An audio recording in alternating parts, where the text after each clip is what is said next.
Hello and welcome back with me, Admiral, joining me back on Star Trek Fleet Command as always. So welcome to patch 40, or the second arc of basically the Ferengi and the rules of acquisition. This is arc number 2 for that. So we're going to discuss today. If you don't want to read it, then obviously you can watch and listen to this video for all the new things that have come to this patch and all the new things obviously to look out for within the next month or next 4 weeks really of gameplay when it comes to the rule of acquisition. So to start with, you can find this obviously on your own one, but if you don't want to read, then this is the best format to just listen to it and see what is new to your game. So as you can see, they just got a new basically new intro as always. Everyone's going to be getting a reward as well for, well, starter reward I guess, which they announced on Discord. So yeah, so Quark's plan to pursue Fess after Fess and Arak stole Quark's prize ship. Blah, blah, blah, blah, blah, blah. Just gives you a bit of insight carrying on from obviously the last arc. But the main things that we want to look into here are essentially all of this. So the second part of Rule of Acquisition includes 15 new missions, new types of events, cross-server, which is kind of interesting. And I'm intrigued to what they will be. 2 new officers, which we'll talk about in just a second. New research, new triskelion torpedo projectiles, which provide a certain bonus. And then we've got 7 new avatars and 3 new frames, as we always seem to get for these arcs. Obviously, you don't get them for free, but you'll probably have to work towards them.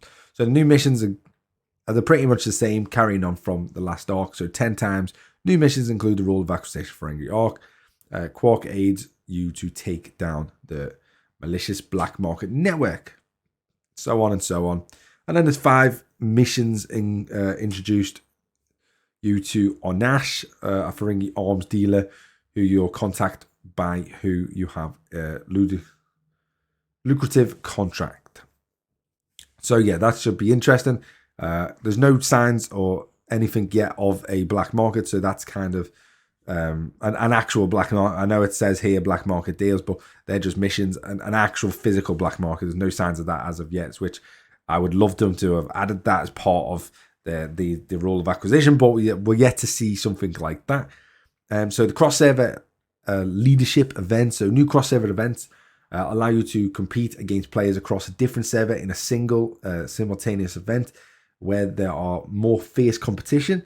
There will be a greater reward. Now your chance to show you prove your best in the galaxy. So this is for the literally number one spot basically in Star Trek Fleet Command if you really want to go there. I'm hoping that the rewards for this arc are a lot better than the last rewards that we had for the previous arc, as they were pretty lacklusterful and kind of rubbish if I'm honest.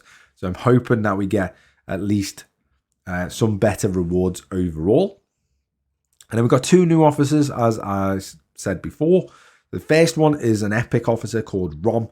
And he has his 2 abilities, which are actually very interesting and very inclined for base hunting or base raiding, and certainly designed for that type of engagement. So when attacking a station, Rom delays opponent's ship and defense platform weapons fire for 1 round. This ability does not gain synergy group benefit, but it delays all the weapon firing for 1 round. So you get that first hit in, and then you get a second hit in before they essentially fire even 1 round at you. And then his secondary ability, which is again something that's incredibly good, is when attacking a station, Rom increases the number of shots of the ship's weapons by, and then that goes up from 50% all the way up to 150% overall, which again is incredibly good. And then the second officer is Kaf. So his abilities are increase the repair cost efficiency of the ship by 40%. That sounds pretty decent, but not overly amazing, if I'm honest. But it sounds pretty decent. And I know as well, it doesn't state it here, but that is 40% of the base, I believe. I think that was, but I can't quite remember. And then a secondary one, or his officer ability, is if the opponent is a hostile craft, decreases the damage done by kinetic weapons by 12 all the way to 25%. Works against hostiles level 51 and under. So this works against hostiles, and I would imagine it only works in PvE, only because of the way that they've specifically stated hostiles. So I imagine this is only a PvE type of officer. So just bear that in mind. But it does work up to level 51, which is pretty good. And then we go into the new research. There's 3 new researchers. There's 3 new prime researchers that you can get in the game. So we got Prime Stellar Cargo, Prime Vidar Cargo, and Prime Ship Repairs. So the Stellar Cargo increased the Stellar Cargo by 400%, which it could be interesting if you do a lot of Stellar stuff. The more interesting one for me personally would be the Vidar Cargo, which is increased by 100%, which, as everyone knows, the Vidar already has an incredibly large cargo size for what type of ship it is, as it is an interceptor.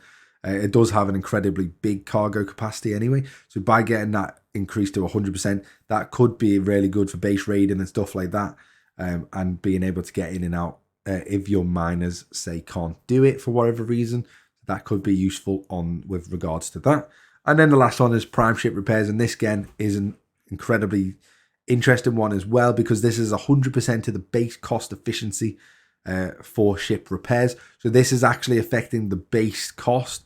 So forget about the accumulative stuff on top of it. This is affecting directly the base. So it should actually impact you quite substantially, I would imagine.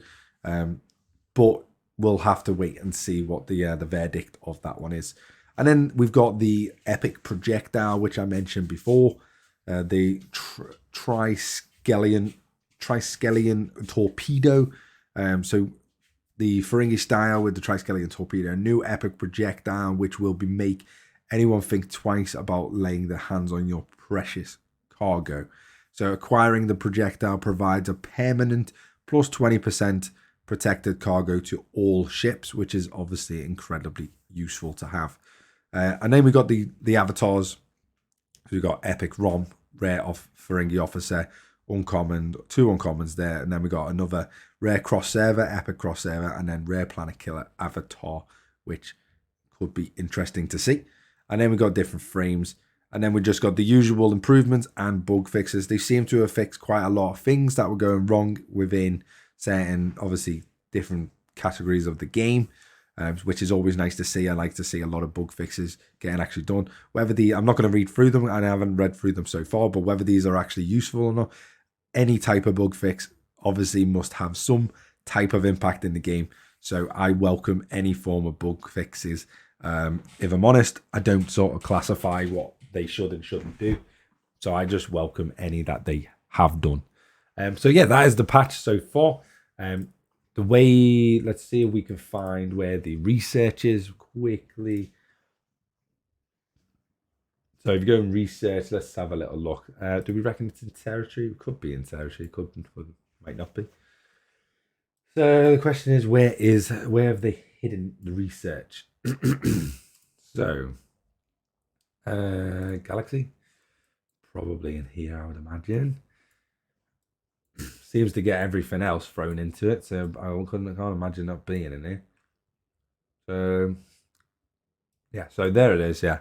So it is in Galaxy. So you got the Prime Vidar Cargo, which costs 342 of 5-star rare ore. So that is incredibly expensive. And obviously you can get Prime Cargo there for the Stellar as well. And then the last one was the Prime Repair, which I imagine would either be in station or combat, but I imagine it's going to be in station, because you already had the Prime Repair speed there. And then we're going to get another one, which is Prime Ship Repairs. So this is specifically targeting ships, and this is 684 5-star rare gas. So again, incredibly expensive overall. but I'm sure you'll probably be able to buy them from packs in the game. See how much them packs are. Probably going to be about £90, I would imagine. No, quite surprising. So the Dark Cargo is £46 UK. So it's cheaper than I thought it was going to be, but still quite expensive for what it offers. If I'm honest, that shouldn't be more than probably about £20, in my opinion. But hey ho, it's £46 UK. So whatever it is in your currency. And then we should have the repair stuff a little bit further down. It's like this second repair. That should be literally like £5. More people would buy it if it was just like £5, for example. We got a Stella. Can we get the others? It doesn't look like we can. So it doesn't seem like we can get the others, which is a bit bizarre. You'd have thought they would have tried to sell them. But yeah, it doesn't seem like you can get the others. You can get the cargo one there, unless I just brushed past it by mistake there. But yeah, hopefully this video has been useful to you. Don't forget to like and leave your comment on this arc down below. And I will read every single comment and try and respond, or certainly read them anyway.